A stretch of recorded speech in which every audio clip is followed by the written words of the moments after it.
আপনি কি জানেন কেন রাধারানী ইচ্ছামৃত্যু বেছে নিয়েছিলেন?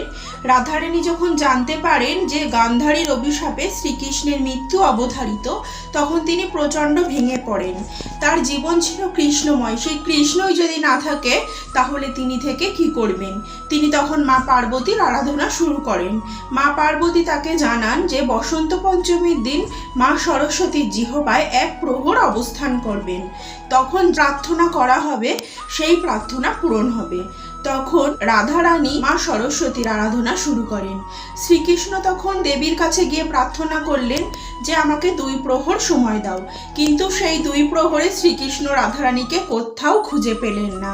তখন মা সরস্বতী রাধারানীর ইচ্ছা পূরণ করলেন। রাধারানী শ্রীকৃষ্ণের আগেই চলে গেলেন, কিন্তু রাধারানী চলে গেলেও শ্রীকৃষ্ণ তাকে সারা জীবন মনে রেখেছিলেন যতদিন বেঁচে ছিলেন।